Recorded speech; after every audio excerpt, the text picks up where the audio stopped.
যে বিশ্ববিদ্যালয় প্রশাসন বিমাতা সুলভ আচরণ করছে। আজকে তারা সাংবাদিকদের বের করে দিয়ে আমাদের সাথে যে কথাগুলো বলেছেন, সে কথাগুলো যদি আপনারা শুনতেন তাহলে আপনারা হয়তো প্রশ্ন করতেন যে এটাকে আসলে অভিভাবক সুলভ ভাষা কিনা।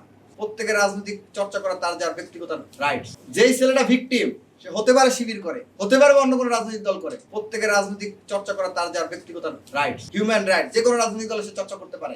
তার ব্যাপারে সিদ্ধান্ত দেওয়ার আগে যেখানে রিউমার স্ক্যানার সহ বেশিরভাগ ফ্যাক্ট ফাইন্ডিং, সরকারি ফ্যাক্ট ফাইন্ডিং সহ ফ্যাক্ট চেকাররা যেখানে তারা বলেছে যে এটি ফেক, বানোয়াট, তারপরেও বিশ্ববিদ্যালয় বিবৃতি দিয়েছে যে তাকে কেন শোকজ করা হবে না। শোকজ করার বিবৃতি দেওয়ার আগে তাদের আগে উচিত ছিল না কমিটি করে দেখা এটা হয়েছে কি হয় নাই, হয়েছে কি হয় নাই তার আগেই তারা সিদ্ধান্ত পৌঁছে গেছে যে তাকে কেন শোকজ করা হবে না। তারা শোকজ করেছে স্টুডেন্ট। তার মানে এটা কি দাঁড়ায়?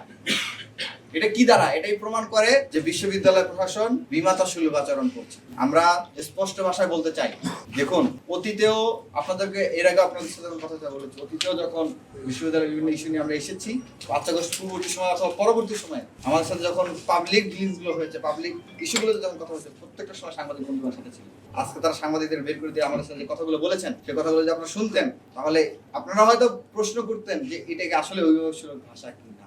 সেই প্রশ্ন আপনারাই করতেন। আজকে সেই জায়গা দাঁড়িয়ে তারা একদিকে কনক্লুশনে চলে যাচ্ছে, যখন সেটা একটা নির্দিষ্ট দলের জন্য হচ্ছে, এজেন্ডা বাস্তবায়ন করার জন্য হচ্ছে, তখন তার আগেই কনক্লুশনে চলে যায় সহজ করছে। আর যখন সেটা বিরুদ্ধে যাচ্ছে, তারা একটা নাম কাজ তদন্ত কমিটি করে তারা পার পেয়ে যাওয়ার একটা চিন্তা ভাবনা করছে। আমরা খুশির করে বলে দিতে চাই, অতীতেও অনেকে এসেছিল এরকম ভিসি। আজকে নিয়াজ আহমেদ স্যার এসেছিলেন, তিনি আজকে নাই। এর আগে আরো অনেকেই দায়িত্ব পালন করেছেন, তারা এখন নাই। তাদের কি পরিণতি হয়েছে, তাদের সম্মানটা কি স্টুডেন্টদের কাছে সেটাও আপনারা জানেন।